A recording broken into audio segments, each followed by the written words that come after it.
So thank you, Karen. Let's do this. Welcome to Game 5 of Reading Rocket football. The Rockets hit the road for a couple of wins the last few weeks, Murph. Frankly, a pretty precarious one in a sloppy penalty-filled affair against a sort of a bruising Danvers team.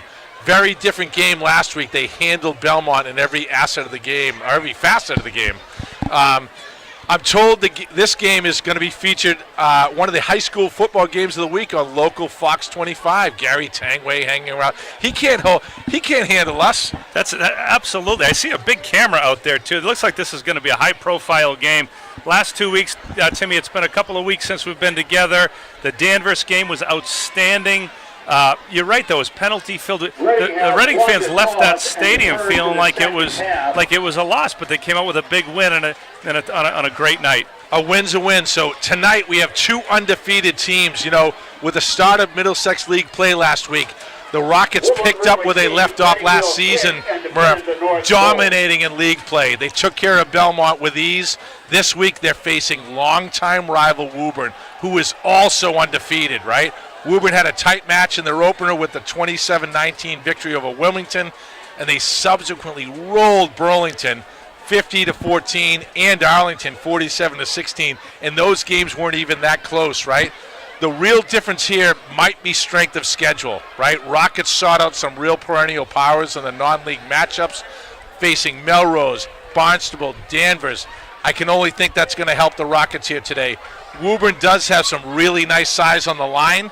It's paid dividends in their run game in particular. And Murph, you've seen that run game, especially number 15, a kid named Brian Ferreira. Tell me about him. Yeah, Brian Ferreira, sophomore running back, 260 yards versus Arlington. He's really been a pleasant surprise for Coach Belcher and the Tanners. We're going to pause here, Timmy, for the national anthem. Sounds great. And remove their caps to honor those who have served and those who are now serving the Reading High.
Murph, we're back. I will say this, Murph, and I do want to mention this because we were vilified on social media recently, is that we have the band here doing the national anthem. We have the band here at halftime. Unfortunately, the cameras here do not have an ambient mic. So while we can show the band and we can show them at halftime, there is not a microphone to actually hear them. And that's not really a function of RCTV. It's just a function of the technology we have up here today.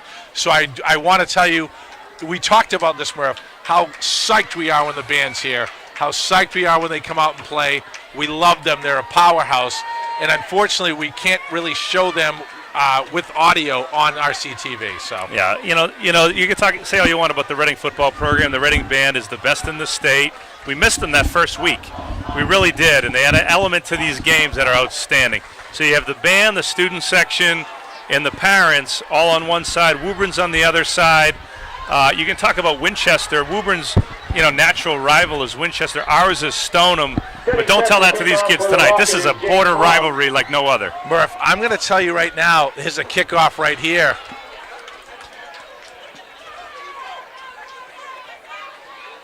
Nice run back, stacked up right around the 22-yard line. Murph, I wrote notes to myself, and I said the same exact thing, right? We know we have Stoneham. They're in a different division. We play them in the on Thanksgiving every year, right? Winchester and Woburn do the same. But the reality is, ever since I've been in high school, a long, long time ago, Reading Woburn has had some real animosity, some real rivalry, and this one's going to be awesome with two undefeated teams tonight. They get a big, tough line, and they do the wing tee, right? We've seen it. A lot of trickery. You'll see the quarterback go very, very low, right, for his snaps, and who's going to take the ball? First one, there you go. Nicely wrapped up after a couple of yards. Excuse the tackle. I see 6 J.P. Sullivan in there. So, Timmy, I think the other interesting part about this game, two contrasting styles. Woburn will run the ball 9 out of every 10 plays. Reading might throw it 9 out of every 10. So, but both equal in terms of productions thus far this season, but two very contrasting styles. Fortunately, we've seen Barnstable and Danvers do the same thing. So defensively, we should be, pretty well schooled in how to stop this attack. We alluded to our rival Stoneham, who does the same exact Delta wing T lineup, and it can be very, very difficult. Who has the ball, right? This is unusual. We saw about 3 or 4 throws all last game in Woburn versus Arlington, and on the very second throw, our very second play, they try a throw. So something a little bit different here. They realize they've seen the film, right? They defended the wing tee very, very well this year, so Woburn might have to throw a wrinkle in here. Woburn quarterback number 12, Brett Tizzulo, junior, 6'3", 190 pounds. He's actually probably more of a passing quarterback than you would think, running this style of offense. Came out throwing there, and now they're going to line up him in the shotgun. A little bit different wrinkle for Reading to defend. Big third down play early here, 3rd and about 8. In motion is Ferreira. He was the big runner we talked about. This is thrown out. Beautiful catch right there. It led him, and I think he's got enough for the first down. So nice play on 3rd and 8. And we've seen 2 out of 3 passes on this wing tee, and that one works for a first down. So nice play by Woburn to get started. Definitely a different look than what we saw against Arlington. Number 3, Derek Dabrio, 5'10", 170, senior. Number 3, he's one of the co-captains. You wonder if Coach Belcher is going to say, hey, listen, we're going to change up our game plan this week. Instead of running the ball like we have the past 3 weeks, let's throw it, see if Reading can defend the pass. Nice run right there. This Ferreira, he gets stacked up immediately. We see Colby Goodchild in there. We also see J.P. Sullivan. I was talking with the Sullivan family before the game today and talking about how much J.P. reminds me of another superstar from Reading, Dan Damari. He takes beautiful angles from the inside linebacker position, and you don't have to be faster than that running back. You just have to know geometry. And that's what J.P. does. He takes beautiful angles. He took one right there. Yeah, the 2 middle linebackers on defense, Giacomo Iapika, number 16, and J.P. Sullivan, number 6, have been, they're leading the state in tackles. They are the ones that, if the defensive line takes double teams, they're the ones that clean up the tackles. They're key to victory tonight. 2nd and about 8 here in the shotgun. Wide open right there, but he gets stacked up immediately. Nice tackle right there. And that's Sullivan. We just talked about him.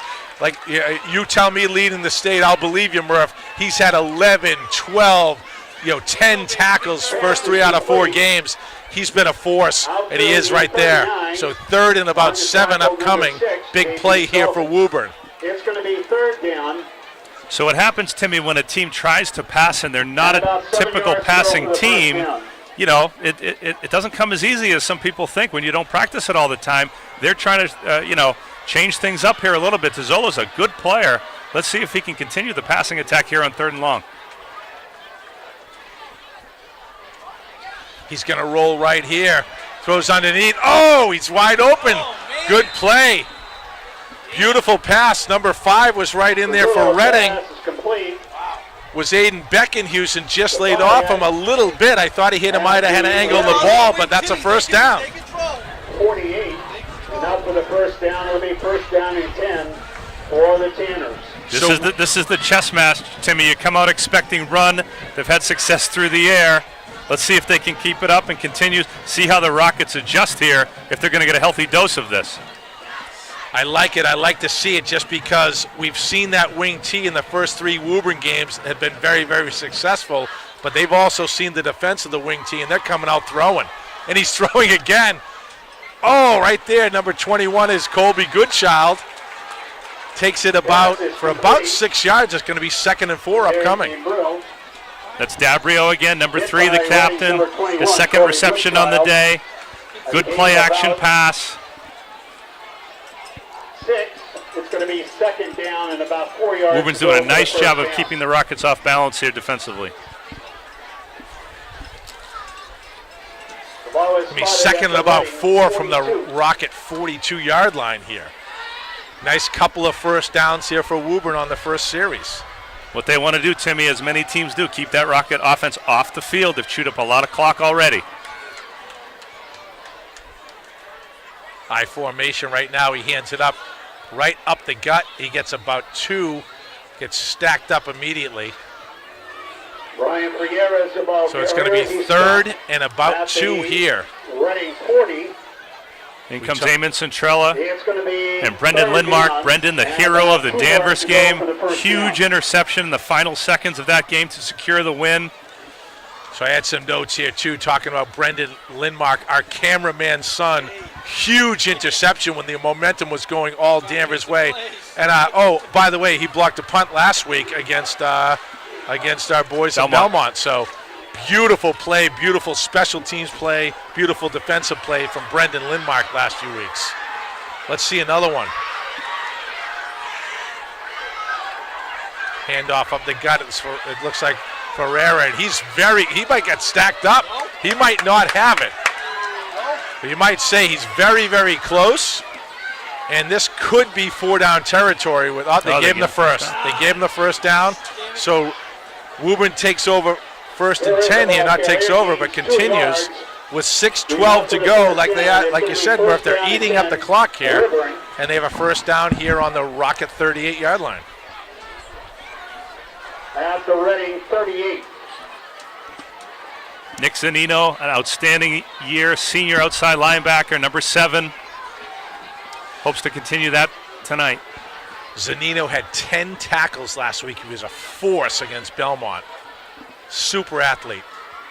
He's back to pass. Good pressure there. Oh, he's wide open. Right there, number 3 for the touchdown.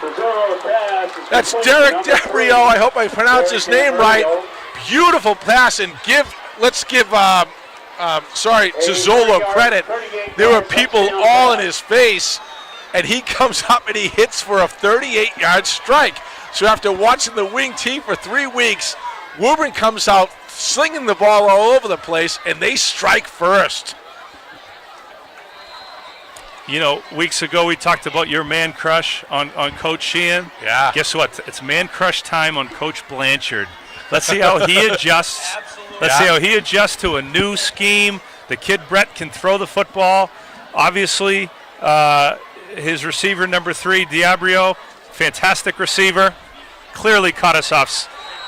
Right down the middle. I will tell you this on a side note, right? When I did say a couple of weeks ago that I had a man crush on Sheehan, Coach Dave Irwin took that very personally. He's up in the booth. He's a neighbor of mine, and he was like, "What about me?" Listen, what about me? Irwin. You'll see signs for Excel Orthopedics, SNL Sports Academy, Dynamic Sports, Latham Law Offices, Anthony's Roast Beef, Bagel World, Reading Asphalt, E.C. Federa, Contract. Okay. So back to Irwin. He's got a long way to go to be man crush material. I mean, really, so. He can't just demand that. He has to earn that with us. I am going to tell you this about Coach Irwin. Coach Irwin coached a Pop Warner team in 8th grade here from Reading that won the national championship in Florida. Beat teams from Ohio, beat teams from whatever. Beautiful. Just to kick off for Woburn, number 10, tones. Well, looks like we got a football game here. Timmy, 5:36 left in the first quarter. Let's see what the Rockets can do offensively. Throw a little Andrew Jack Vonnie on the kick return. Jack Vonnie gets stacked up right around the 25, and we're already getting some messages in here about pronunciations, Murph. We'll get it together. We'll help our Woburn friends here. Yeah, we'll get it. We'll get it. It's only the first quarter for us too, Tim. You know what I mean? Out to the 26-yard line, where it'll be first down and 10 for the Rockets. So we did want to mention Brendan Lindmark, right? Huge interception and Danvers block punt. Another guy I wanted to mention, Jonathan Lawrence, J-Law himself, dominant performance defensively last week. 2.5 sacks against Belmont. We're going to look for him tonight to be a force defensively. James Murphy with his first series. Flanked by Goodchild. He throws it underneath right there. Number 5 is Aiden Beckett Houston. Aiden drives forward for about definitely the first down there. So I tell you, Aiden Beckett he's not a big guy. He drove 2 guys back for 3 more yards for the first down. 1-for-1 for Murph. Pound for pound might be the toughest kid on the football field tonight, Timmy. We love number 5, Aiden Beckenhuis. Great defensive back. That entire family is tough as nails. His 2 older brothers were huge linemen. He's a smaller guy in a skill position.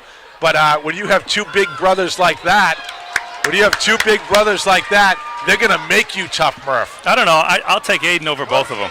You put them in a ring. Yeah. You tell Shawnee and Danny, you know what? I'm taking Aiden. I love it. And you can tell him I said so. I saw a beautiful picture of Sean Beckenhuis up at Norwich, right? Future Marine, absolute animal. And I right now, Danielle and Dan Beckenhuis are right. They're firing up the kids right now. Let's throw them in a ring together. These guys are tough. We've been talking about Beckenhuis's in Reading for about 7 years in a row right now.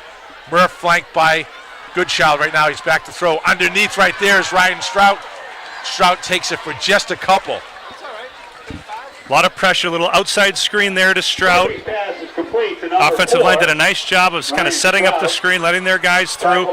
Those screens will kind of slow down the defensive pass rush here, hopefully. You talk about that offensive line, you lead off with big number 77, Thomas O'Brien, 6'5", 290.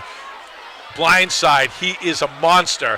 Look at the hole that he ran right there. Colby Goodchild, what a cutback. He's showing his feet. Goodchild's going to go. He's going to go all the way. What a play by Goodchild. I put my head in the camera. He broke about 2 tackles, and Colby Goodchild takes it for about 55 yards for the touchdown. What a play. 57 yards for the touchdown. Who did he go behind? Number 77. Absolute house, Thomas O'Brien. Goodchild had nothing but green in front of him, and then after he gained about 15 yards, he did the rest himself. What a play by Colby Goodchild, who, by the way, 3 touchdowns last week. Senior captain, all-state in lacrosse, committed to St. Anselm's. Just an outstanding human being, great running back, great linebacker, safety, just an awesome football player. You want to talk about going Colby. back in the day? Myself and Colby's dad, Mark, coached the E-team that Colby was on when we were 7 years old. And now to see him, now, by the way, he's kicking the extra point. And he just pulled it a little bit left. All right. So Colby runs it for 55 yards for a touchdown, pulls the kick a little bit left. With 4 minutes to go in the first quarter, it's Woburn 7, Reading 6. So Rockets showed their balance there, right? They came out, they threw the ball 2 or 3 times the first 2-3 plays, and then they mix in a Colby, right? Very difficult to defend when you can do multiple things. You can throw the ball to Beckenhuis, to Strout, to Doherty, and, oh, by the way, don't sleep on Goodchild, because he'll get a screen or a draw, and he'll take it to the house. Good drive, minute and a half taken off the clock. Very promising for the Rockets. Hey, Murph, we're already getting texts for some shout-outs here. Right now, legend, we had him up here today, Albie Kale. He's down in Miami, Florida, apparently. Lily, Michaela, Mike, Peyton, and Morgan are all in the lounge watching the game. It's awesome. Little shout-out. There we go. How you doing, Kales? How you doing, Giglias? Love to have you guys watching. And by the way, Murph, I will throw it out early. I was going to do it at halftime. If you have my number or your number, send us a text. We'll give you a shout out. We can't throw out our numbers, Murph. I need a burner phone for this because I can just throw my number out to anybody. Here we go. Nice kickoff here. Oh, the ball's dropped. It's live. He does a nice job picking it up and gets a few yards back. I would never embarrass Lily Haverty by saying that she's the boyfriend. I mean, she's the girlfriend of the quarterback. Oh, because she's down in Miami, probably having a good time. She doesn't need that down in Miami. So I would never ever embarrass her by saying they're a cute couple. And you know what, Murph? I think she's wonderful. I think it's really nice that you took the high road there. Thank you. Beautiful. 3:55 left. Woburn 7, Reading 6. We're missing Lily. Listen, the cheerleaders do an amazing job. They clearly miss Lily out there, but, they're doing the best they can without her. I'm going to give a shout out right now as we look at the cheerleaders. One of my good friends, dearest friends, Paul Fitzpatrick, his daughter Megan is actually one of the cheerleaders as a freshman. And Fitzy came back into town. It was a pleasure to see him. I want to give him a shout out. Awesome. First down, all the balls looks like the ball was on the ground there, and the Rockets might have it. I think they do. The Rockets have it on the fumble. It looked like the ball was on the ground. It's tough to see because the quarterback crouches so low, they drop it, and the Rockets take over with incredible field position. After Woburn comes off a fantastic drive, chews up most of the first quarter, a quarterback-center exchange which just kills an offensive drive, and a fortuitous defensive lineman for Reading jumps on him. Not sure who recovered the fumble, but Rockets are looking to pounce here and take advantage. Murphy flanked by Goodchild. 3 receivers right up the gut to Goodchild. Why not? He just ripped it off for about 12 and another first down. Both teams, Timmy, wearing pink socks in respect to Breast Cancer Awareness Month, which is awesome. A little social awareness there. Right up the gut. Goodchild is such a weapon because when you have a James Murphy, who's probably one of the top passers in the state, and you have a guy like Goodchild, how do you defend it? If you can't stop the run and Murph gets a chance to start throwing the ball around, it's going to be tough. I got to tell you who started this game hot. Ryan Mulvey, left guard. Colin Donahue at center. Jay Law at right guard. And Eamon Centrella at right tackle. They are leaning on the Tanners right now in the run game.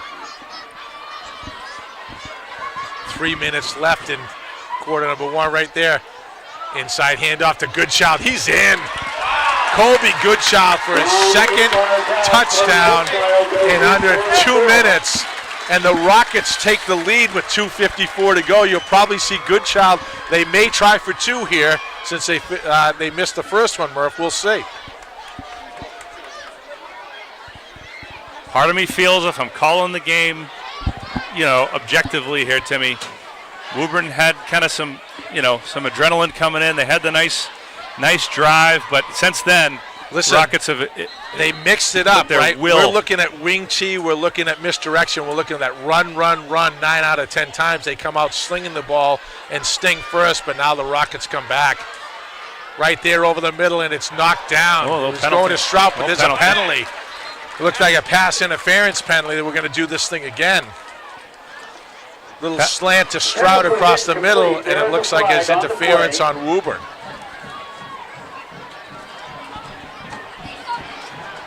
On the play, pass interference against Woburn. That penalty will be half the distance to the goal. Try from the point will be about from the 1.5. You love my predictions, Timmy. I predict Colby Goodchild has a career night tonight. You think so? Yeah, they're he running only the ball. had 3 touchdowns last week. Offensive line is leaning. We're running downhill. Right up the middle is Goodchild. It's not going to be close. Boom. I could be wrong, but this game will not be close.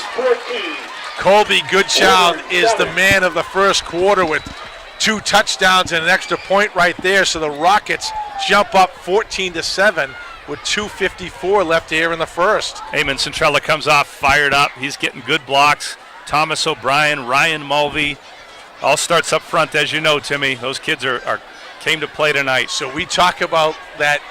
We talked about the rivalries, but I really thought ever since I was back in high school, Murph, Woburn-Reading was a bigger rivalry than even Reading-Stoneham and Winchester-Woburn.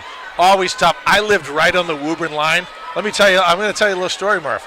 I worked at what they called at that time DeMulla's Market Basket in high school, right? What'd you do? I bagged for about a week, right? And then I do some carts out front. Yep. And right after that, promotion to the meat room. Okay. Incredible. Okay. I put the white lab coat on. I was peacocking around the Woburn Mall like you wouldn't believe. It was incredible. You were like Sam the Butcher from Brady Bunch, in other words. Listen, right? He was with Alice. There's a couple of Alice's from Woburn that I liked. I loved it. I loved working at that place. I lived right on the line. Always a huge rivalry. How many of our listeners know the Brady Bunch reference? Listen, the fact that you brought it up, you're dating yourself horribly, Murph. Horribly.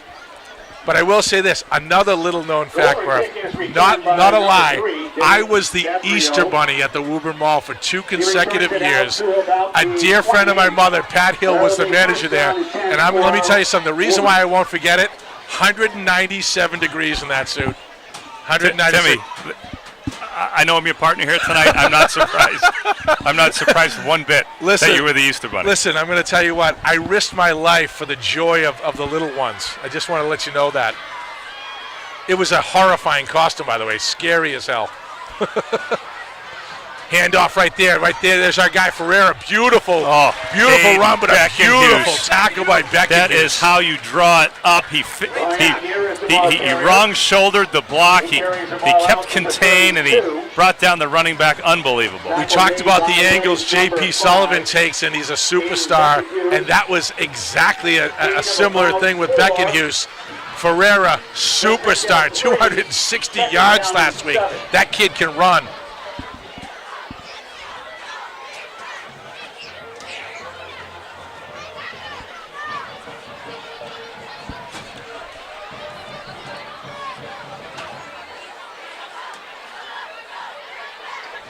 Right there, it's a handoff at the middle. Beautiful misdirection right there, and Ferreira takes it close to the first down. He might have it.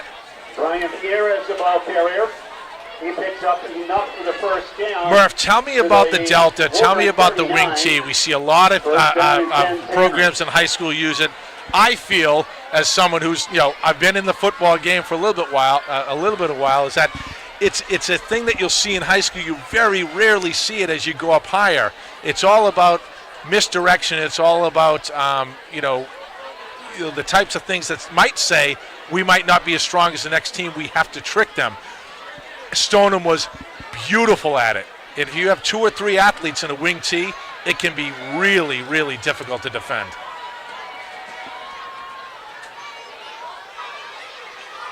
He's back to throw right now. Oh, he's got him. He's deep.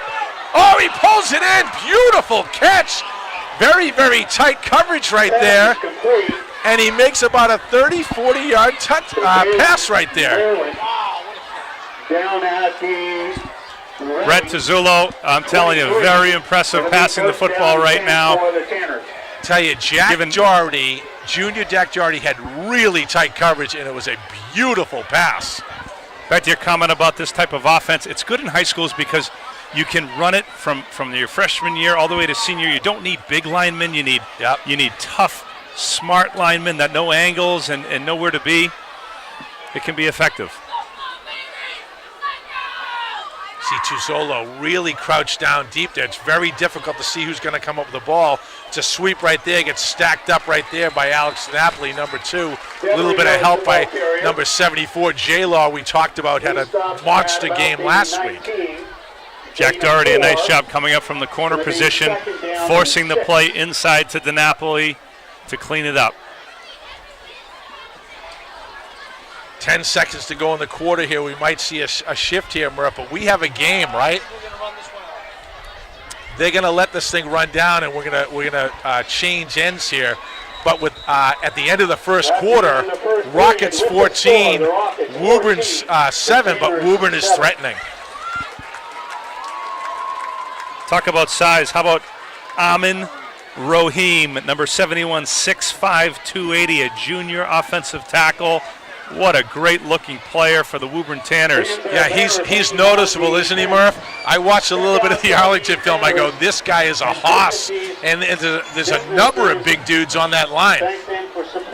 Yaya Exati, 6 foot 230, a senior, 3-year starter for the Tanners. They're impressive. We could see a higher scoring game than maybe we anticipated here, Tim. The reality is the Rocket offense has had the ball for all of about 2.5 minutes. a big run by Colby Goodchild early, and then obviously excellent field position on the fumble. There hasn't been a whole lot of Rocket offense there, but it's turned into 2 touchdowns. That's the story of the game right now, but Woburn has a 2nd and 6 here from about the 20-yard line. So if you're Rockets defense, Timmy, do you defend the run, which is their bread and butter, or do you kind of sit some safeties back and expect Tezzulo to throw the ball? Woburn's done a really nice job of kind of mixing things up, and you just don't know what to expect right now. Give them credit. If you watch the film, you're not seeing how they can throw the ball, so they're seeing it for the first time today, and it clearly has worked for Woburn. At the ready 19-yard line.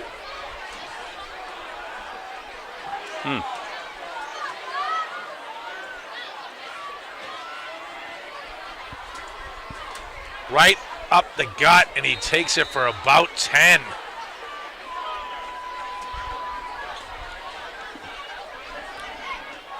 Woburn doing a nice job mixing up great play calling for the Tanners here. They spread 3 wide receivers out to the left. Reading walked out 3 or 4 defenders. Ran it up inside there for a gain of about 12.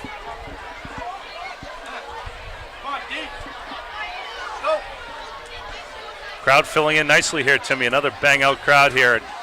Huge night. Stadium. It's Columbus Day weekend, and I will say that this is the weekend that a lot of kids who are in college, who are nearby college, love to come back, and I know that's the case for my own boy Dan and a bunch of his friends. We might have a little thing with them later on today. See Tezzulo really low, impossible to see even when they snap. Throws it out, nice catch, but he takes it about the 2-yard line, so it's going to be, I'd say, 2nd and about 2. They are threatening right here.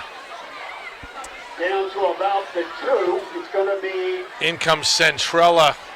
Make that the 3, so it's going to be 2nd down. And Brendan Lindmark, hero of 2 games ago. 2 yards to go for the first down. Look for Colin Donahue, number 75, up over the nose to apply some pressure here.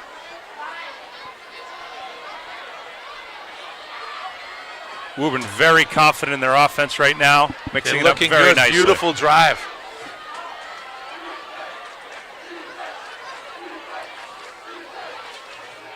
Right up the gut, and it looks like he's in. Number 40 right there for Woburn. Here we go. I may be eating my Derek words. Bakari, senior, runs it right off tackle, and he's in. For the score. Makes it Rockets 14-13. We'll see. It looks like they might be setting up for the kick to tie it right here.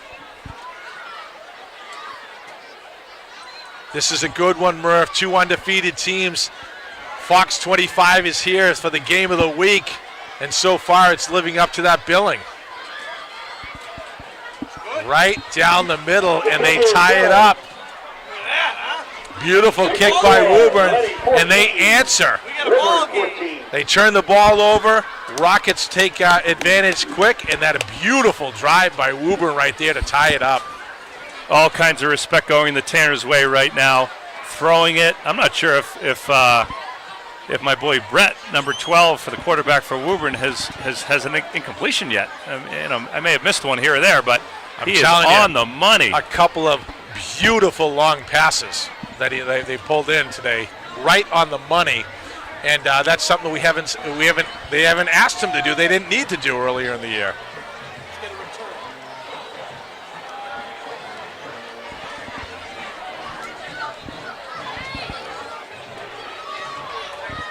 Speaking of bunny suits, Tim, Were we speaking of bunny suits? I think we might have. There's a Tanner. I think that's a Tanner, right? Like there's this like mascot dancing. I'm going to tell you, doesn't stop. I have a long history with the Woburn mascot that we're going to bring up. We're going to bring up soon. This kid never stops. I've been watching the Woburn Tanner, and I think it might be the same person for about 15 years. Absolutely moving every single. Who needs a second of the Peloton game. when you can be the Woburn Tanner on a Friday night? Pulls it left. This thing, if he lets it go, that could have went out of bounds, but he scoops right there. Oh, he takes it from about 10 yards back, gets it to the 31-yard line. Sophomore Andrew Jack Vaughn's been a really good player on special teams for the Rockets here through the first 4 games. Jack Vaughney has been great. That was one that looked like it might have been tailing out of bounds, but Jack Vaughney wanted it, and he took it for another 10. I like that because you never know. It takes a weird bounce, and maybe it bounces inside the 10-yard line. He's coached to catch the ball, get what you can get, hope for a big play. At the end of the day, a 30-yard starting field position is really good for the Rockets offense. Murphy flanked by J.P. Sullivan and Goodchild. He pulls it back. He's going to throw.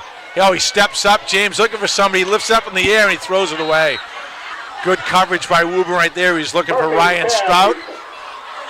Murphy evades the rush and throws it away. It's going to be 2nd and 10 here. Taft and Dabrio on the coverage.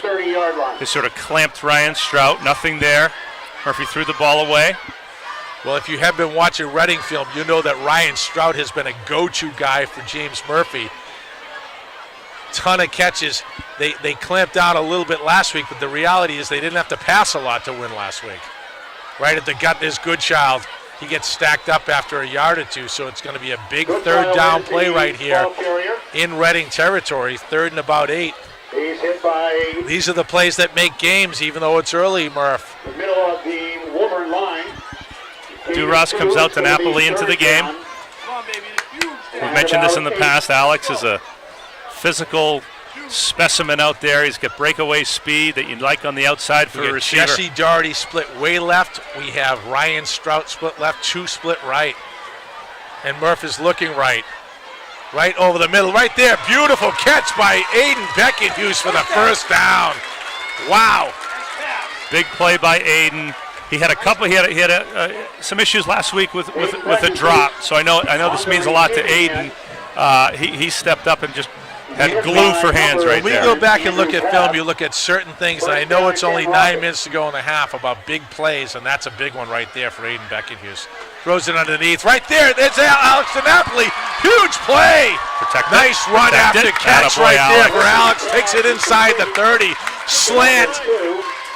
Big target, Alex DiNapoli. And Alex takes it inside the 30, and the Rockets are moving quickly. What I love about these kids, Timmy, they learn.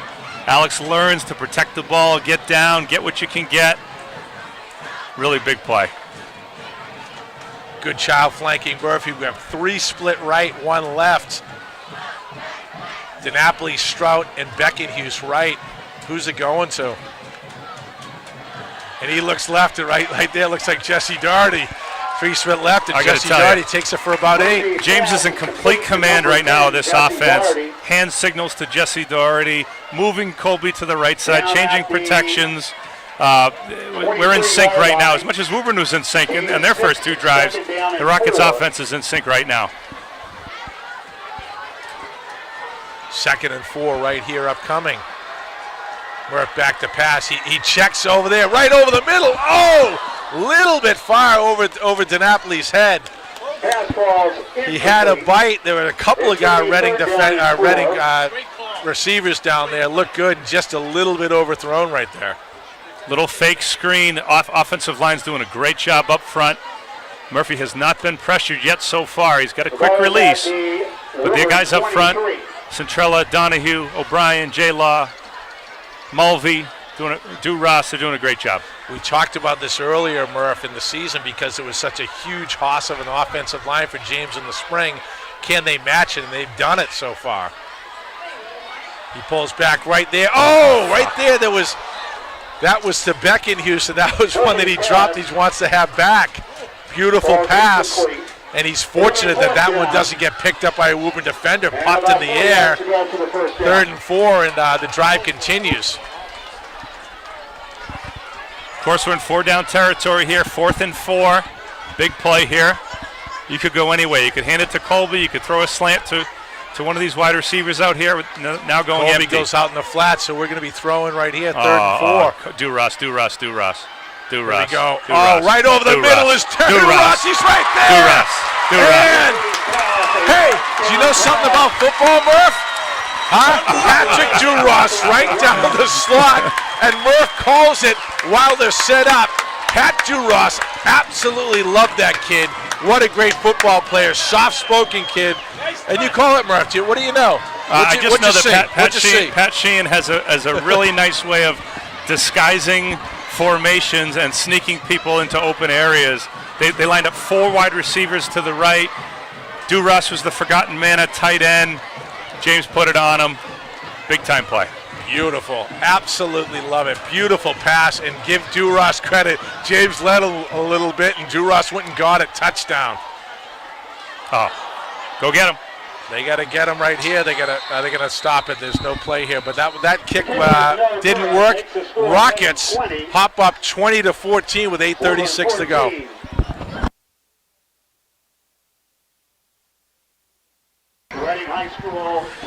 So, guys, I don't know if you heard that one. With that touchdown pass, James Murphy has set the all-time record for touchdown passes. I believe that's number 48, Jim. You may not be counting, but I may be. I could be off. It's 47 or 48. He is a junior, and with halfway through the season, he's broken the all-time Reading record. What a thrill. How do you feel, Dad? Yeah, I'm really proud of the kid. I mean, listen, that's a pretty good list of quarterbacks. You talk about Drew Belcher, NFL player, Chris Pizzotti, NFL player, his brother David and his brother Steven, phenomenal players. Guys like Mike Boyd, Stanley Andre. I mean, these kids are, big-time Division I players, and several of them, including Stanley, in the National Football League. And good for him and good for the entire program for putting together that type of production. Take your dad head off and get back to color commentator, Murph. Yep. That's got to be a proud moment for you. But right there, James Murphy breaks the all-time record. Absolutely awesome. Right there, gets stacked up. Nice tackle right there at about the 25-yard line with 8:31 to go. The Rockets lead 20-14. From his own 15 out to the 25. It'll be 1st down and 10 for Woburn at their own 25-yard line. It's funny. It kind of reminds me of Brady last week in the Pats. Like, hey, you could become the all-time leading passer in NFL history. He's like, yeah, that's cool. Let's get back and play a game. I'm going to tell you what. It's sort of anticlimactic. I'm going to guess right here, Murph, that if it's only going to matter more if it's a Rockets win, and that's 100%. it. Period.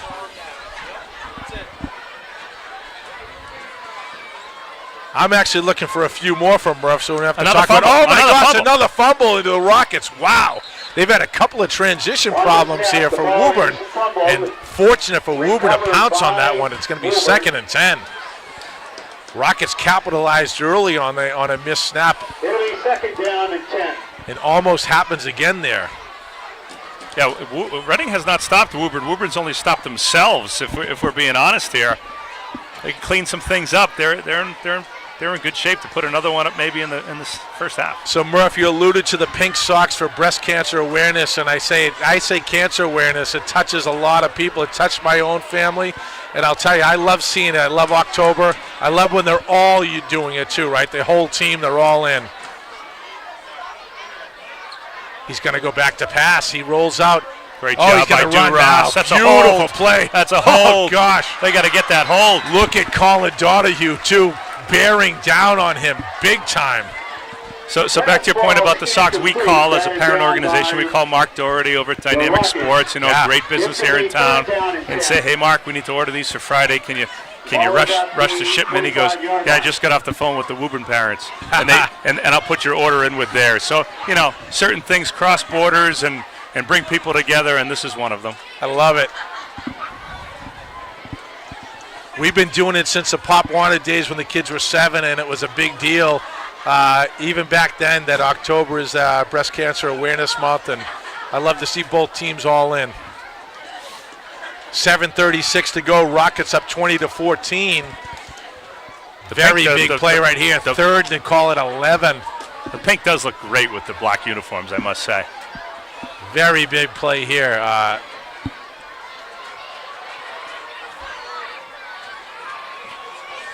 Zolo goes back to pass. He rolls right. Oh, he steps up. He's going to throw it deep. Oh, right there. Beckenhuis is there, and that's over his head. Come on. Nice coverage. Flag. I was about to go nuts. Great defense by the Rockets. Great defense. Aiden Beckenhuis moves right from defending that play to fielding the punt here. It is their first punt of the day, says Brian Lindmark, cameraman. You don't have to yell too loud, Brian, just to get on camera, just to get your voice on. Are you kidding me? This is the Murph and Oak show. Stop trying to clom.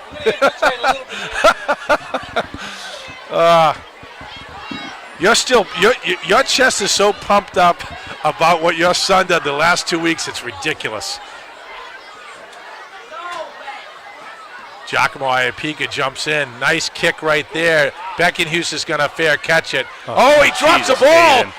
Oh, boy, does a nice job to stay on it. He fair catches it, drops it, but he pounces on it, and the Rockets are going to take over 1st and 10 from their own 34. It's going to be 1st down and 10 for the Rockets at their own 34. Brian, let's go back to the mascot there at Woburn, right? This kid, I don't know if it's I don't know who it is inside there, but about the last 10 years, never stops moving. Here's the funny thing. They're nicknamed the Tanners, right? I wonder if that cow or that bull knows what a Tanner is. This is like the before. I don't. You know what?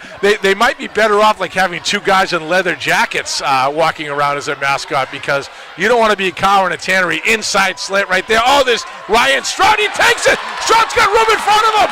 Huge run right there by Stroud. Really good blocking. Eamon Centrella out on the edge, blocking a corner. He's fired up. Wow. We called Stroud's name a ton in the first few games, Murph.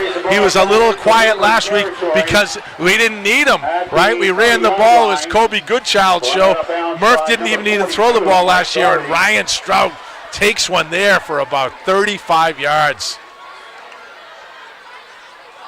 All right, up the gut is Colby Goodchild. He takes it for about 8. Oh, there's a flag right now that went down.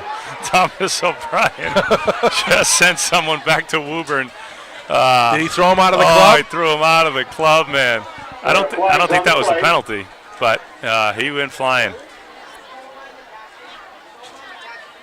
Oh, 6'5", 290 of him in the secondary. The poor guy who lines up against Thomas, right? Wow.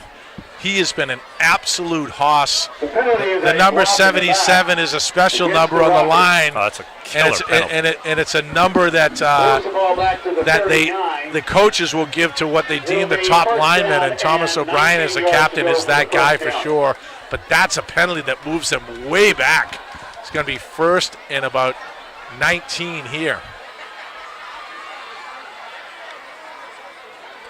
Murph throws it right up to Colby. Wow. Colby Goodchild rips off about 11 or 12 of that right back, and it's going to be 2nd and 8. Ryan Mulvey, Jay Law, Colin Donahue opened some holes up front, doing a nice job. If the Rockets can stay penalty-free, they can really move the football tonight. I like it. I like a clean game. Man, I watched a couple of things on film, and this looks a very, very different game than the old Danvers game. A little bit undisciplined, a ton of penalties. But I will say this, is that line has been outstanding tonight. The one thing that's really different, Murph, from last year in the spring is that we had 25 more seniors on that team, right? And we're asking a lot more out of the line, a lot more out of all the skill position players. A lot of guys have to play both ways, and you need to be really conditioned to go deep in a game against a good team. Yeah, a lot of the names we call our juniors, right? Doherty and DiNapoli and Stroud and Beckenhuis, Murphy, of course. But, you know, let's not discount these seniors. Duras and J.P. Sullivan and Zanino. Man, they're big-time players here. And the deeper we get into the season, the more you need to lean on those seniors to make plays, and they've done a really great job. Thomas O'Brien, another one, of course, Colby, we talk about all the time. And it's a nice balance between seniors and juniors in the Rockets' arsenal here. So here's the thing. We were talking before the game about Brian Ferreira, who hasn't had a lot of chances today because they've actually been throwing the ball, runs for 260. This is the great thing about high school football, right? On any given day, there can be a freshman, it can be a sophomore or a junior that you haven't heard about, and they start to really define themselves. One guy in Reading is certainly Ryan Strout. Here's Murph stepping up. He's got a little bit of room. Murph takes it himself. He gets pulled down. I think Murph has enough for the first. He knew where that first down marker was, and he jumped for it. One area of James's game that has really improved this year as a junior is his mobility. He extends plays well. He moves instead of taking a sack like he might have done a year ago, maybe even as a freshman. He's shaking tacklers and getting them positive yards so they can. It's really about knowing where you are in space, and his footwork, I've told you this again and again, Murph, over the last 2 years to watch him as a freshman, has improved dramatically. Colby Goodchild gets stacked up there, but that's going to be enough for a first down, I think. But the ability for James to step up in the pocket and either make a throw or tuck the ball and run has actually been a huge weapon. It's been a massive and noticeable improvement. How could they not give him the first down here? Wow. Okay, they did. It wasn't even close, and there should be no measurement. There's no measurement. It's a first down. 5:15 to go here. Rockets up 20-14. 5:15 and a half. Rockets will get the ball back at the half. First down, and here we go. You're right again, Murph.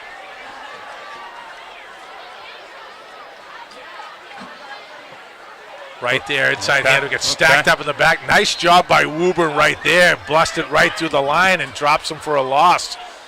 First time we've seen it today. Colby Goodchild taking a loss. We haven't seen that much all year, Murph. They ran a counter play that I haven't seen much in the playbook this year, and it's not one that they've run very often. I think they probably got, probably got a look they didn't love. Number 62 on the defensive line of Woburn. I got to find his name, but that kid's a stud, man. Kevin Kazadi, I think, a senior. Big press right there. Good-looking player. Right up the gut is, oh my gosh, what a tackle right there. Is that our number 42? He stopped for no gain. That's Mike Doherty right there with a huge stick. Now we get a big play right here. It's probably 4-down territory, but it's 3rd and 15. Doherty, heck of a player, 5'11", 205, number 42. He's a junior. One of the best players on this Woburn defense so far this season. He came right up out of the middle linebacker position and absolutely stuck Goodchild. Murph back to pass here. Right there underneath. Oh, right in Strout's hands, and you don't see it that often. Ryan was thinking about getting that yardage, made a step before he grabbed the ball and drops the ball. It's 4th down right here. I gotta think it's 4-down territory right here at the 25. Not a lot of 4th down plays here with 15, but you got to think the Rockets are going to go for it. You know, the Rockets, we've had a little bit of this, Murph, all year, right? Get some execution going. Murph's put the ball right on some people. We've had some drops, but let's do it right here. He's going to go back and throw again.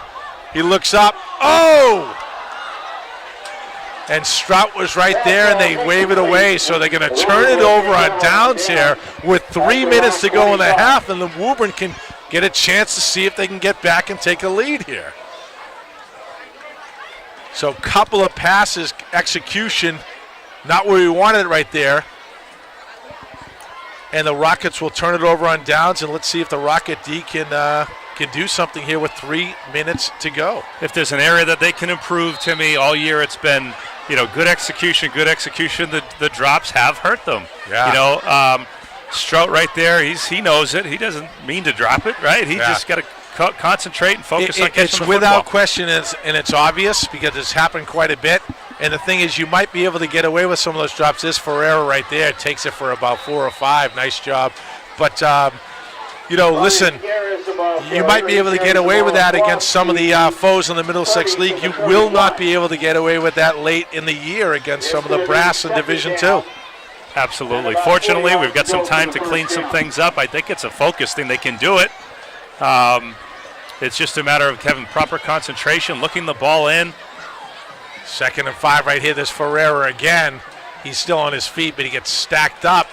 Nice job right there. They stop him after about a gain of 1. It's going to be 3rd and 3 right here. I do keep having to remind myself that these guys, Stroud, Beckenhughes, Doherty, DiNapoli, they're only 4 games into their varsity career. They've, this is still new to them. There's a lot more football to be played in their careers, and expect big things from all of them going forward. And they've had fabulous years thus far.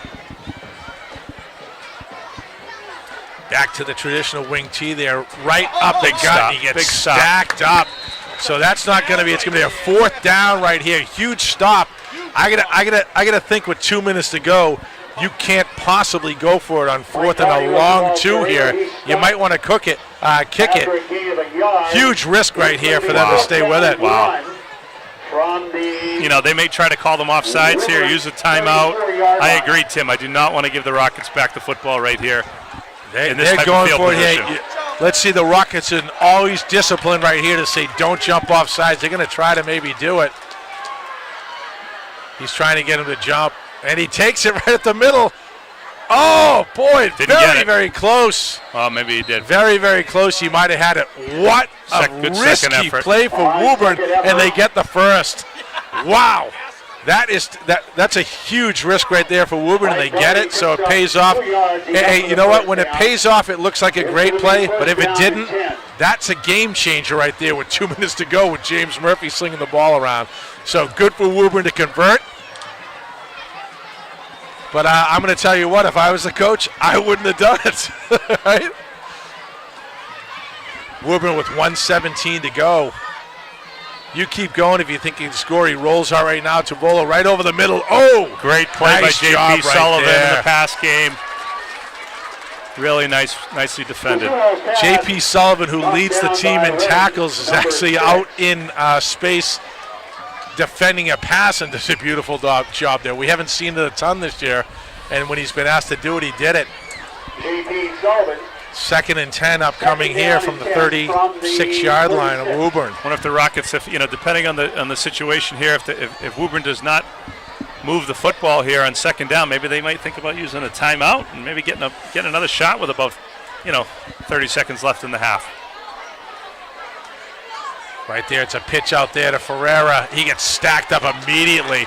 Pat DeRoss is right in there, as well as, let's see, number 21, Colby Goodchild. So, like you said, 56. They're letting the clock run down. I think they want to be. They may be content to go in with the lead here, but it's a big 3rd down here. Haven't used any timeouts. I might have done the same thing, Murph. Let's stop them. Let's see if you can stop them with the short field. But the Rockets seem content to run the clock out here with the lead and the ball coming back to them after the half. Big 3rd down play here. Looks like we have a timeout here, Woburn. Clock management there. I'm curious about that. They probably ran off about 50 seconds of needless time that we could have used to maybe punch one in, but what are you going to do?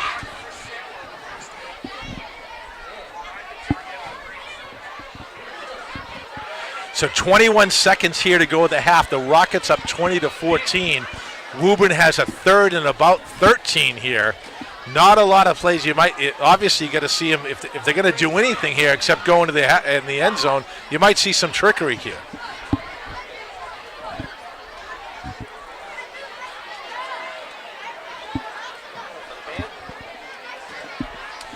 So while we can, the band is teeing themselves up right now, as we mentioned earlier, Murph. Unfortunately, we won't be able to hear the band the way that the technology is set up here today, but we will certainly have our cameras on them. Can we leave our microphones on? We may be able to. Well, the problem with the near field microphones is you tend to pick up a lot more of the crowd. And let's give it a try. Let's give it a try. We'll leave him open. All right, leave so him on. We will do this. Let's put the 7-second delay on in case the crowd decides to get a little bit unruly. All right. But we can leave them on. We'll try to do that. We'll try to face them outward. It's not an ideal situation, but when the band comes out, we'll see what we can do.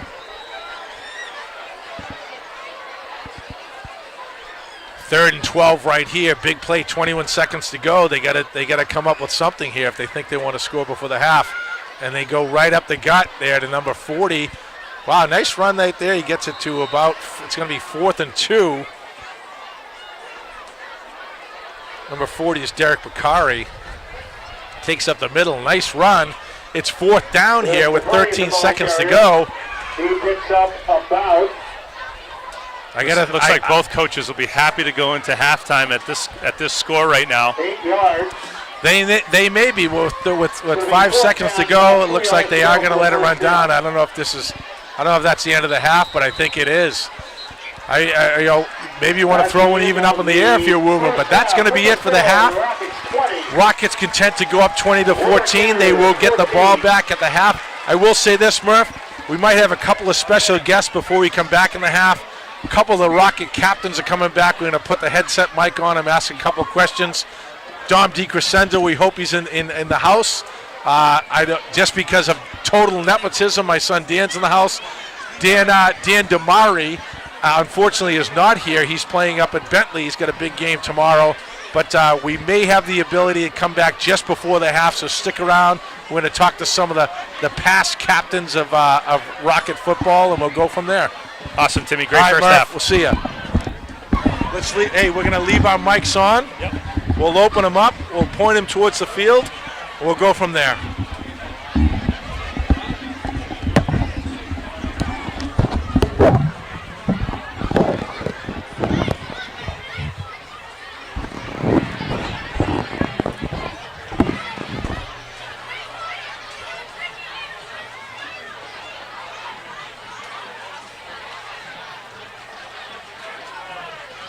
Ladies and gentlemen, the Reading Memorial High School Rocket Marching Band, under direction of Mr. Joe Mulligan. Staff are Jason Carter, Holly Gallant, Ed Gorzana, Robin Panarita, Lexi Muse, and Ben Owens. Percussion staff, Dan Muse, Ben Lambert, Angelo Catalino. Color guard staff, Natalie Giuliano and Elena Robichaud. Drum majors, Venosities Georgopoulos. Color guard captain, Ava Hagopian. Ryan Melton and assistant captain Jessica Ruse. Ladies and gentlemen, the Reading High School Marching Rocket Band.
The marching band's presentation is referred to as center of gravity.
Ladies and gentlemen, the Reading High School Marching Band and Color Guard.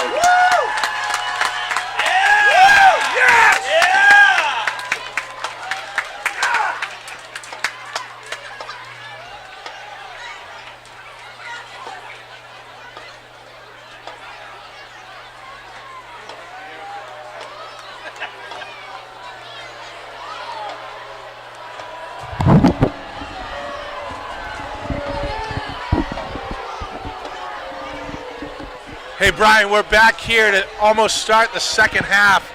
We might bring a couple of special guests here up to talk to us. Former Reading captains from last year, Dom DiCrescenzo and Dan O'Connor, might be joining us. Be fun. It looks like we're going to start the second half in 3 minutes, and we might have Dom and Oki come up before then. But if not, we'll have them start, and we're going to ask them a few questions.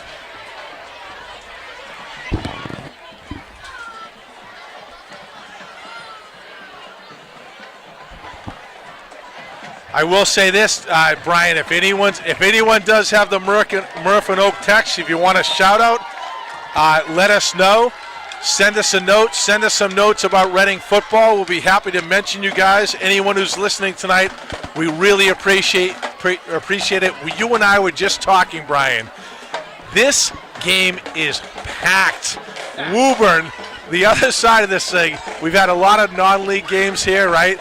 The place on the Woburn side is jammed, and they are jammed here in Reading. Let's take a look. Let's take a look at the band as the band goes off here. It is packed, and it's a tight game right here, right? Tons of people here in the stands. Let's see if we can show them right here, right?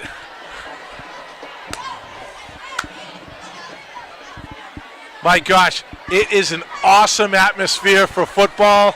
It's something that we desperately missed last fall and last spring. I mean, this spring it was a little bit more muted, but this is an awesome night for football. Beautiful night here.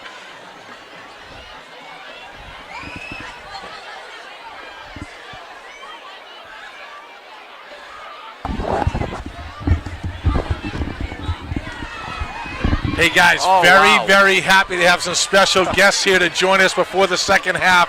Let's turn around. Can we get a picture of this guy? Can we turn it around? Is it too close, Brian? Can we see this big guy? Let's see if we turn it around. I know if we can do it. We can do it right here. There he is. Last year, co-captain Dom DiCrescenzo is now playing up at Tufts University. We are absolutely psyched to have him right here. Dom, how you doing, buddy? I'm doing well. I'm so psyched to have you. Listen, tell us before we get back into the game. You're playing at the college level now. You're playing at Tufts. We saw you last week in Amherst. It was beautiful, right? Yeah. What's the difference? What's the big jump between high school and college? Tell you probably one of the major differences is really just you got to like reinsert yourself into a new team, a new community. So I mean, it's coming from Pop Warner to high school, but a new difference because you're dealing with kids that you didn't grow up with. So I mean, you're dealing with kids that are. Now, some kids on my team are fifth-year seniors. They're like 24 years old. I mean, and then I'm 18. There's some kids who are 17. So there's all different ages and all that. So, John, how does it feel? You weren't even off this field for 3 years straight, but you're coming in as a new guy. How does it feel when you're not getting the time early? How does it feel being a different member of the team that way? I mean, you got to think about it kind of like how kids think about it on Reading here. If you're on the scout team, you're trying to get the other kids who are playing on Saturdays better. So, I mean, that's what I'm trying to do right now on Scout. You know, every week I'm going as hard as I can, and that's hopefully going to help get us our first win tomorrow against Bates. So. All right, tell me about your favorite high school football moment. Do it. Oh, it's got to be against Winchester junior year. Both of us were going into the game 5-0, Middlesex League Championship on the line.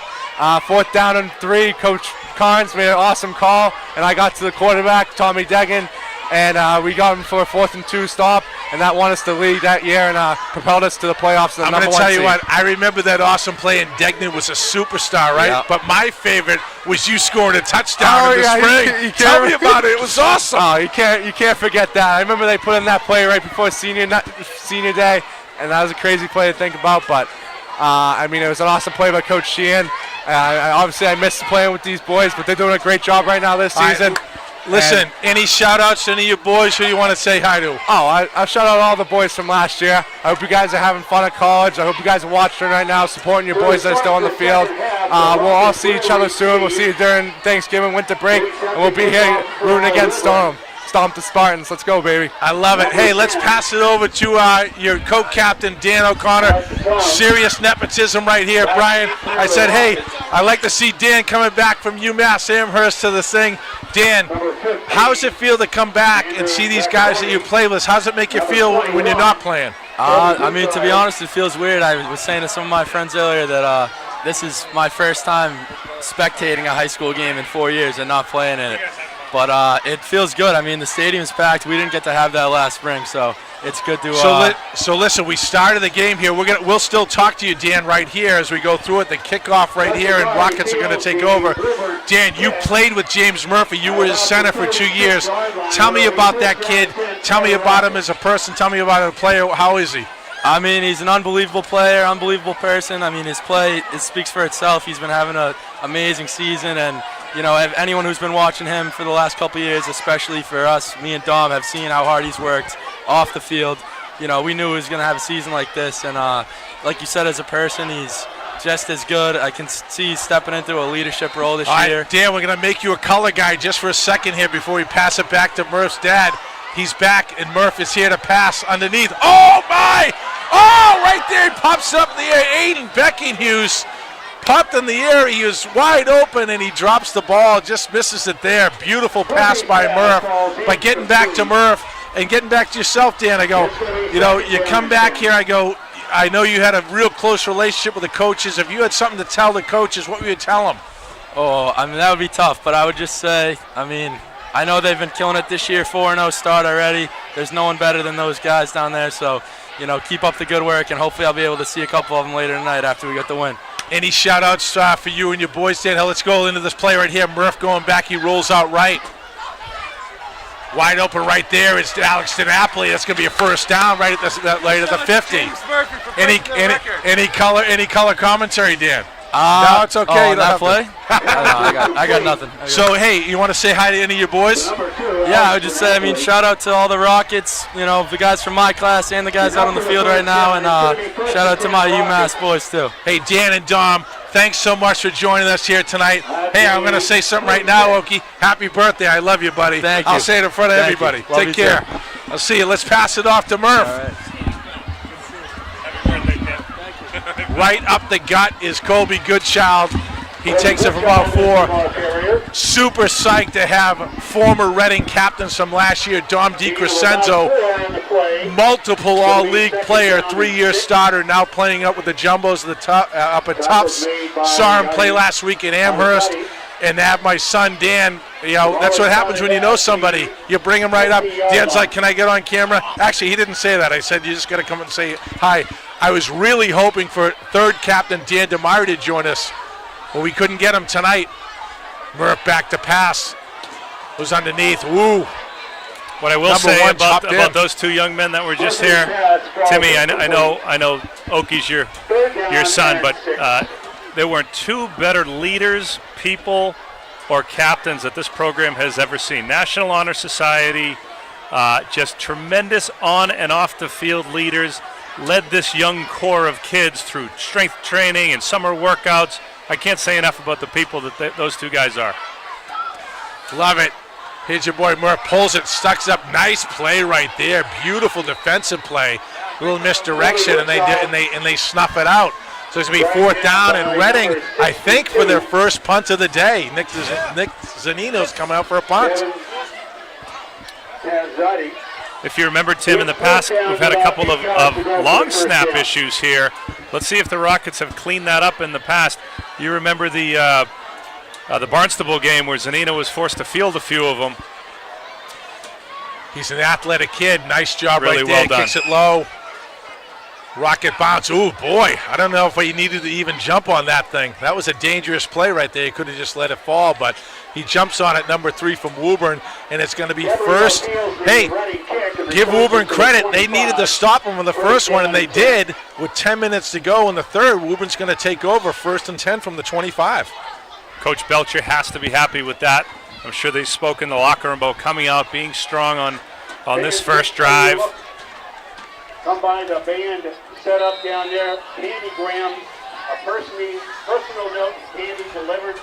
Rocket D being asked to deliver early on here in the third. $3 at the band booth.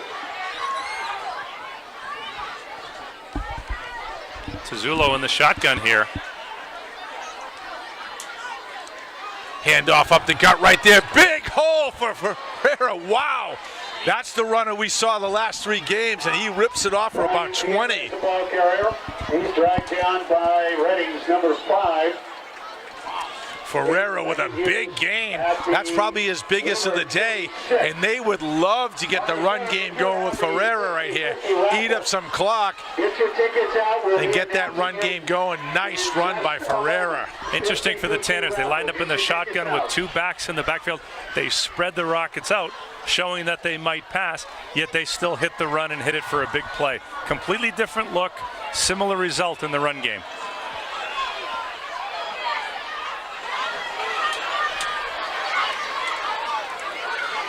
In motion right now, Ferreira right there gets absolutely crunched this time. Who's in there? Number 74, J-Law, John Lawrence. Absolute force last week against Belmont. He sticks Ferreira in the backfield. It's going to be 2nd and 12. Lawrence was all over the field last week versus Belmont and in the Danvers game. He's having a heck of a senior year. A little bit undersized, but tough, disciplined. We talked to Dom DiCrescenzo, who's a 3-year starter here, and he's now a guy who's not getting play. He said he's talking about 23, 24-year-old guys on Tufts. He's an 18-year-old kid, and he's like, I want to be the scout team guy. I want to be that guy who works his way up, and that's who Jonathan Lawrence was. Nice run up the middle, beautiful. Wow, they're going to try and throw guys off. He gets about 8 or 9 back, but J-Law was a scout team leader as a sophomore, and I tell you, that's usually been a good sign for someone who leads in practice as a young player to get some real play as a varsity, and he's done just that. All right, fans, it's a blue ticket. A blue ticket. By the way, about 50-50 raffle tickets at halftime for the band, so I'm completely expecting to head home with a pocket of cash here. Can you win if you're one of the key members of the team here? Are you allowed to win? I think so. 3rd and about 5 right here. Oh, it looked like someone moved on the line. Tuzzulo's back to pass. Throws it underneath. Beautiful catch there. First down, he's got more. Looked like Derek Bakari right there, and that's a huge play right there. Moves the sticks about 30 yards. Nice rollout.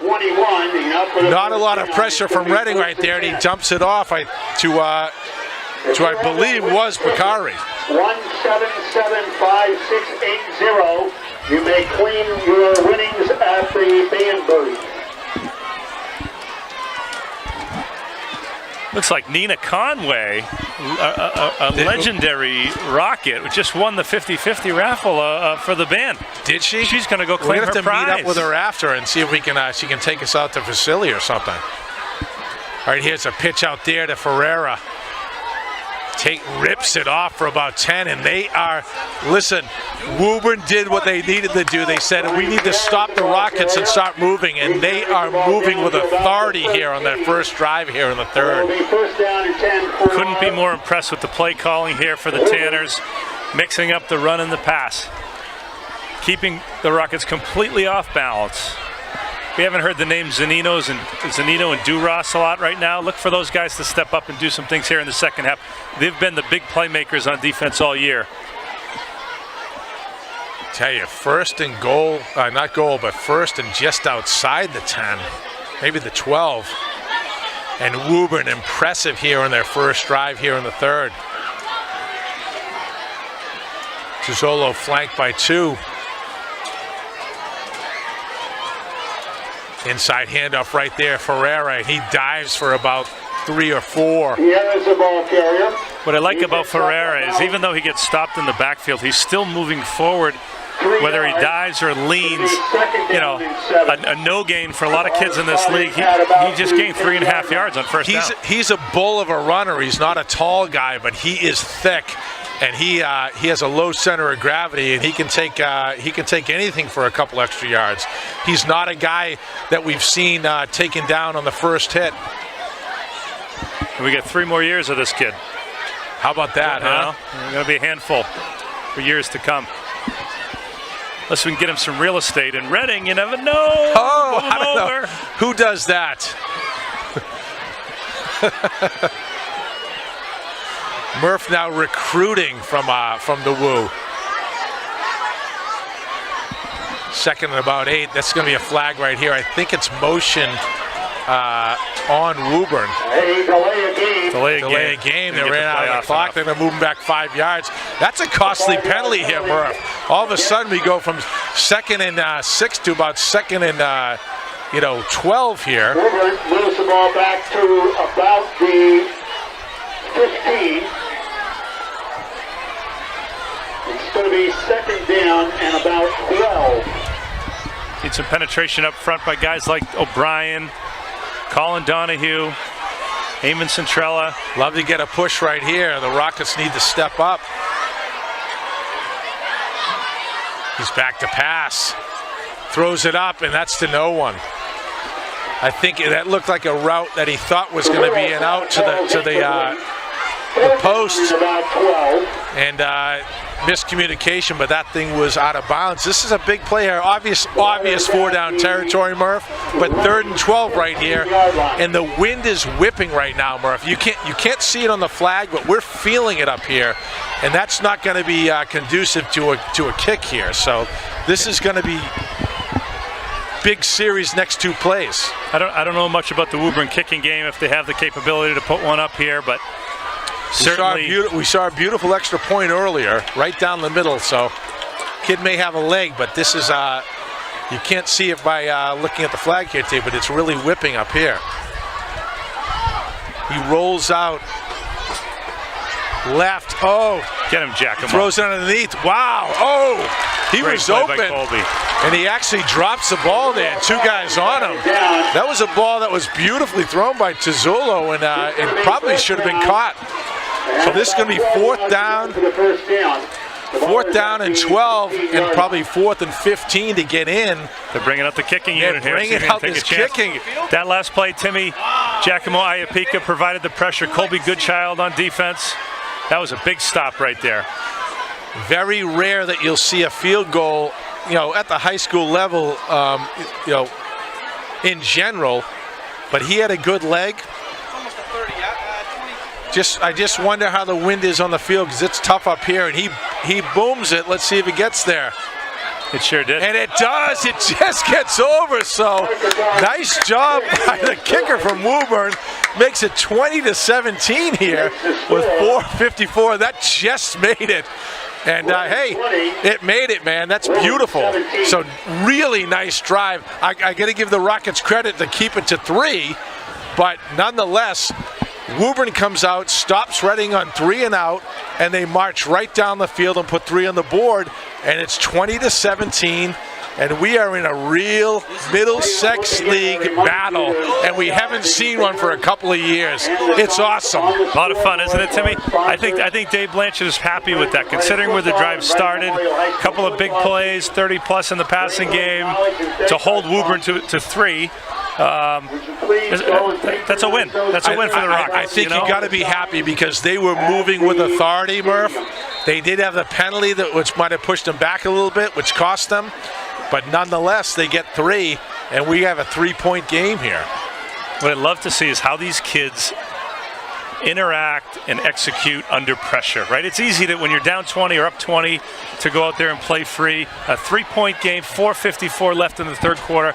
How does the offensive line block? How does Murphy deliver the ball? How do we catch the football? And how does Colby run the ball here in a tight spot? This is what it's all about. We talked about execution, and we've seen it again tonight. We've seen some drop passes, and that's been one of the things that has happened for Reading all year long, right? And the Rockets need to get themselves together and execute when they need it most. Coach Jack Belcher calling special teams plays from the sideline. One thing we didn't mention, James had that big record in the first half. The record that he beat was of Drew Belcher, which is Jack's nephew. The head coach of Woburn's nephew, Drew, was the all-time leading passer before that touchdown pass. And I'm going to tell you what, I don't know Coach Belcher. I certainly know the coaching staff from Reading, but I'm going to tell you, for all of the battle between Reading and Woburn, right? I think there's some real battle between these coaching staffs too. They want it. When they meet each other, they do everything they can to win this game. This is a huge game, huge Middlesex League battle, and it's proven to be everything we thought it would be earlier. And I don't think that these coaches don't want it either. Here's Murphy, hands it right up the middle. It looks like Goodchild. Oh, what a run. And Colby breaks a tackle and then makes another one. Keep going, Colby takes it across midfield. About a 32-yard run for Colby Goodchild. Wow. Just what the doctor ordered for the Rockets. Give me 30 yards on the ground, Colby. Offensive line getting some confidence. We just flipped the field. Now we're going downhill on our side of the Woburn side of the 50. Wow, what a weapon Goodchild is. Again, right at the gut. Super shifty. I'm getting nostalgic right now when I'm thinking about 7-year-old Colby Goodchild being equally as shifty. And you know what? You can recognize kids with a huge amount of athletic ability when they're young, and he's always had it. And even more so, he's a great player. He's a great person, right? Awesome player, awesome captain. What a leader on this team. And he has been awesome for the Rockets, not all season, but here tonight with a couple of touchdowns. He might be looking for another one. Right up to Goodchild. He gets stacked up this time. Couldn't agree more, Timmy, with everything you just said about Colby. Credit Ryan Mulvey up front, Colin Donahue, Jay Law. Those guys are opening some holes here on this drive. Definitely in 4-down territory here. So if I'm Murphy at quarterback, I'm thinking about getting half of it back. Right? Put yourself in a manageable 4th and 5 situation here. 3 split right, 2 left. Oh, Murph steps up. Wow, what a play by Murphy. The blitz was on. Murph steps up in the pocket, and there's a seam for him to take it left for a first down. We talked about it, Jim. I go, he finally sees pressure. He recognizes he steps up with a huge amount of poise, runs left. He's just playing at such a high level. He sees that before it happens, makes plays with his feet. He's in complete command of this offense under Pat Sheehan. Really experienced after having done it for 2+ years. Murph back to pass. He goes down the middle right here. Oh! He was looking for Goodchild. Good coverage right there. Number 11 was Anthony Travers, had good coverage on Goodchild, but you see Goodchild now going down the seam. This guy's been running the ball like an animal all year. There's some tugging going on there in the secondary, but you know what? Refs are doing it. I think a nice job of keeping the flags in their pockets, letting the boys play. That in the NFL, that's a penalty, and I think it was the right call there. 2nd and 10 here. We have Doherty. Strout split right. Oh, it pops up in the air. He throws it out here to, what a play by Alex DiNapoli. Wow, we lost a little bit of timing there because it popped up in Murph's hands. He splits it out to DiNapoli, and DiNapoli turns into a first down. So great play by Alex. Kept his composure, kept his poise. Murphy bobbled it, put it on him. Got some nice blocks in the perimeter by Beckenhuis and Strout. Jesse Doherty. You see plays like that where could be a missed snap or sort of a bobble like that can throw the timing of a play way off, and Murph and DiNapoli turned it into something positive. Oh, come on. I got some movement. 2 guys moving is going to be motion. It's going to bring Reading back at least 5. Anytime you see Duras and J.P. Sullivan in the game, you're looking to, line up and run the football here, and that's the personnel grouping that they have in here right now. Makes it 1st down and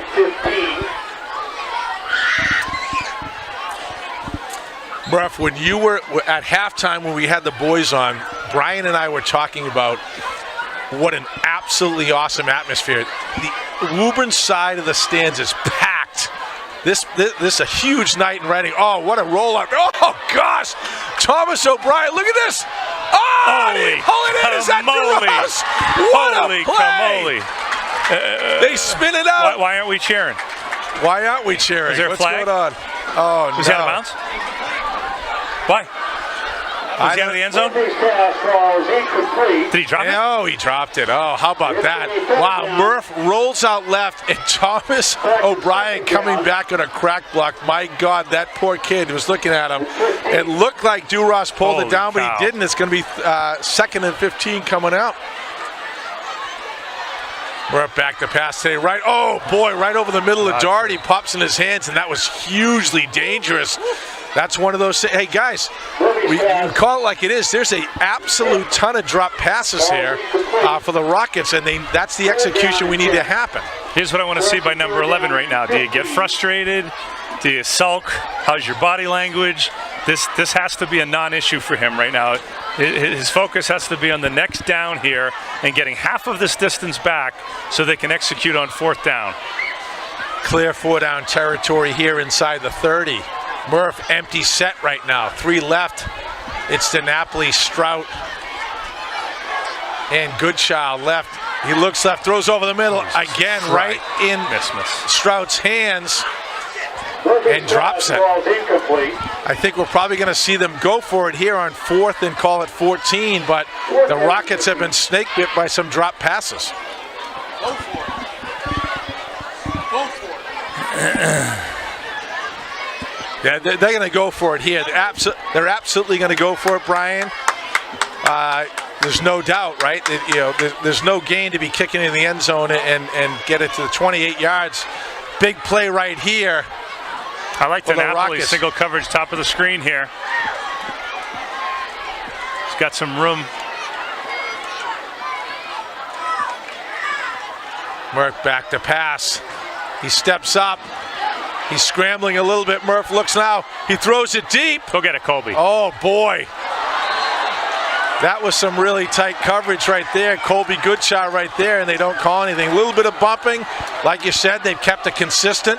They haven't called the flags right there, but nonetheless, the Rockets are going to turn this ball over here. Up 3, 1:52 in the 3rd. And the Rockets a little bit snake bit on the execution offensively. And now the defense needs to step up.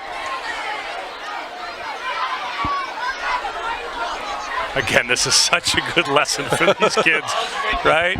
It's a close game. There's some adversity. We had drop passes. Woburn's came to play. Let's see how these kids react here defensively to this drive. Woburn's got a little momentum, but I think defensively we can snuff out that momentum awfully quick. Unless I'm mistaken, I think there's been a single turnover in the game. It was early on that the Rockets capitalized, but this has been a really clean game.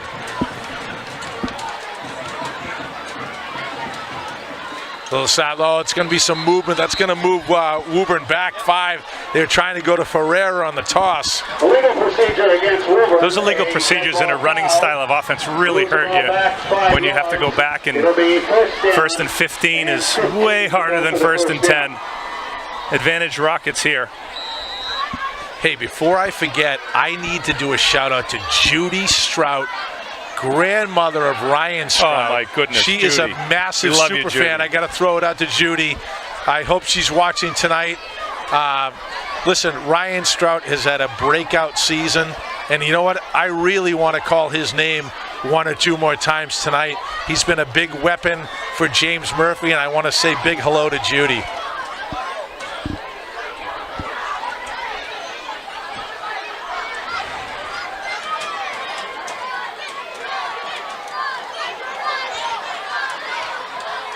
In the shotgun, he's a handoff right there. That looks like Ferrari gets stacked up immediately. So nice job there. It's going to be probably 2nd, I'll say 12 or 13 right now. Patrick DeRoss did an excellent job there of taking on the lead blocker, forcing the action back into his defenders, and then getting in on the tackle. That was a really good defensive play by number 6, Patrick DeRoss. I'm sorry, number 8, Patrick DeRoss.